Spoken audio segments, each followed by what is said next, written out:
I admire the fact that there are married couples who keep their marriages alive and safe and well, and both of them work and both of them go to school and they have 5 kids, and are succeeding at all of those things. I have no idea where they get the energy to do that. On college campuses across America, many students struggle to balance work with play. However, some students have other priorities. Want a drink? Riker. Hey. My name is Ashley Collier. I'm 20 years old and I'm a student at Oklahoma State University. I am a mother to a 16-month-old boy and I am a wife. Hi guys, I'm Tyler Collier. I'm a father, student, and I'm a soldier. I'm part of the Oklahoma Army National Guard. Tyler and I actually met on an online website. He was overseas, or not overseas, but he was over in Arizona for annual training, specializing in his military intelligence communications. He had already graduated Jenks High School. So he was furthering his commitment in with the military. I was still in high school. I was finishing up my last semester since I was graduating early. We just started chatting online and it ended up growing into, hey, would you like to go on a date with me? I didn't really see it coming at all. I didn't even think of him that way. I knew that I was attracted to him, but I didn't think that he would be the man that I would fall in love with and that I would start a family with at all. So it was a surprise, definitely. Tyler and I got pregnant with Riker in our freshman semester, freshman spring semester, and we had him in November of our junior year. Or, I'm sorry, not our junior year, our sophomore year. It was right after, or right before Thanksgiving break. So it kind of fell perfectly, and that I didn't miss much school, and I went to school right after that.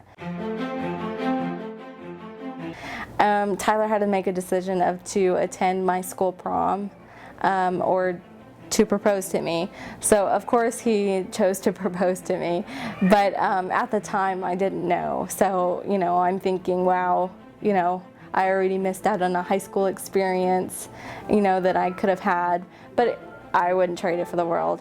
But I kind of knew, so I was dressed nicely, and he was dressed in his military suit, and he took me to Fleming's in Tulsa, which is a very beautiful restaurant. It just has great taste in food, and I had no clue how he was going to do it. I didn't know if he was going to get down on one knee or how he was going to do it. He actually ended up putting the ring in my cheesecake, my blueberry cheesecake. I did not know that, and so I just started eating my cheesecake with like him staring at me and the manager staring at me, and I was like, thanks, it's really good. I didn't know really what to say. I was like, this is good blueberry cheesecake. And I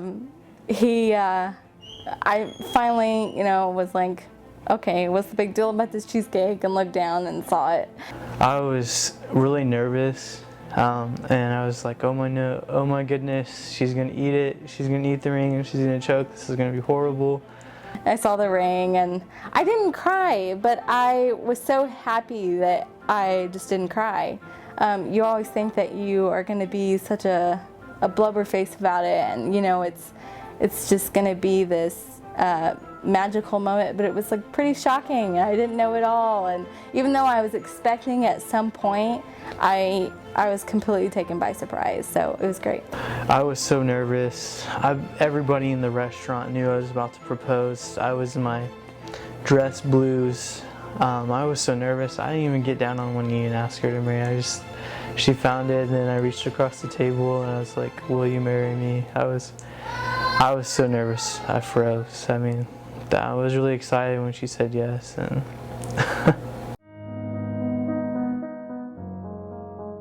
while I go to class and while Tyler goes to class, Riker is in the early Head Start that the government, or not really the government, the state provides us. They only select a certain amount of children on availability, so they had a spot open for us. So he goes in there from about 9 to, depending on the day, between 9 and 2, 9, most likely 3, but he's able to go there from 7 in the morning till 5 o'clock at night. So it's a huge help. We wouldn't be able to do it without them. We, in the beginning, were not signed on with them, and we're preparing to go on to just a regular daycare here in Stillwater, and we're actually going to have to take out a loan to be able to pay for it, because it was going to be $300 a week for him to go. So it has definitely been so much help for him to be able to go there. There are days that I have to take off, and I have to let my professors know that, you know, I'm not able to come in because my child is sick, or you know, the daycare's closed. You know, they sometimes close for their teachers so that they can have meetings and they can create new ideas, you know, various reasons, legitimate reasons, but, you know, there are those cases. And I guess the biggest struggle that I face is going to online classes and then finding the time to do homework. It makes it very, very difficult, because I would say a bookworm. I mean, I used to spend days and hours upon hours in the library studying, reading, and I can't do that anymore. So I have a desk here at the house, and I'll study in here, so then I can get up and take breaks, come into the living room, or go on walks with the family and do things like that. But it definitely makes school very difficult. I wasn't always a history major. I was a science major for the first 2 years of college, but I took ancient Greece and I fell in love. But I grew up learning about history. It was a hobby between me and my dad that we learned, and I loved it. I loved learning about the mysteries and things that we weren't completely certain on, and that we had to speculate. And it's like being in your own mystery book. So it's pretty interesting. I came to OSU. I was originally going to be an electrical engineer, and I switched to biological science, pre-med, which is a huge flip-flop.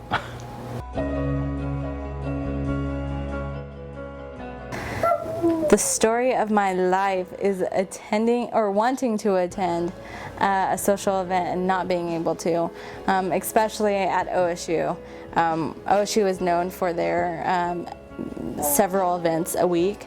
There are clubs and just social get-togethers. There's even academic meetings and seminars that I would just love to attend. But because I have a son, it can sometimes complicate things, and I do respect people that are like, yeah, bring them, and you know, it's a whole nother thing to do that, just because you know, everything that comes with him. You know, there's going to probably be a diaper change, you know, within that time, or feeding, and some people, whereas, you know, some people are comfortable, some people are not. OSU hosts many science seminars, and it seems like I just can't make them because either drill or family accommodations. I can't be as active on campus. I think the traditional students think of me as a regular student, but I pride myself in my family and my marriage, so somehow they end up coming up. And so they very soon know that I have a son and that I married. So I think that I don't think it's ever been a problem for people. I think that they love to hear about my son or my husband and, just how our family is. I think it's all positive from traditional students. It's such a family at OSU, and you really feel that all the students kind of care about each other regardless of their age or their station in life. And so yes, I think sometimes the younger students tend to forget that there might be non-trads in their class or living next door to them or whatever. But I think for the most part, the other students get it. They understand that these folks are in their class. Typically, non-traditional students are sometimes more devoted to their coursework than younger students. They have more of an appreciation for topics that are perhaps less applicable to daily life. They just enjoy learning. And so it's always a pleasure to have non-traditional students in the classroom. Ashley is, sort of a combination of a traditional and non-traditional student. She's not yet, how shall we say, older. She's fairly young, but she does have the obligations of being a mother and a wife, and so she's, has to deal with those sorts of issues. But she's an excellent student. She's very good about coming to class and is very devoted to her studies. I worked with Tyler since the beginning of the semester, so probably from the middle of January, and we've been in lab together every week. We're both always here, so yeah. What I've seen in Tyler, I just really admire that, and I think it takes a lot of dedication and determination to be able to do that many things at once and balance everything.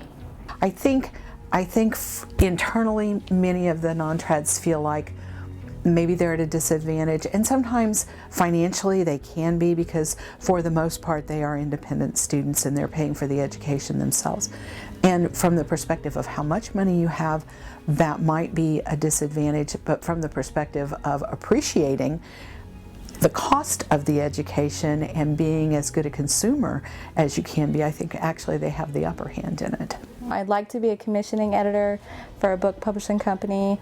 I love to read, and if that's all I could do and get paid to do that, I would love it. But I also love history, and I love learning about cultures, especially past cultures. So to work in a museum would be pretty great too. I would like to be a neonatologist, which is a doctor that works in a NICU, which is a neonatal intensive care unit. And just doing that and being able to impact lives, save little children's lives. I cherish my time with my son more than anything, and I would so much rather lose sleep and time watching TV or movies than have time, not have time with my son. So as soon as I get out of class, I usually pick him up, and I spend all the time I can with him.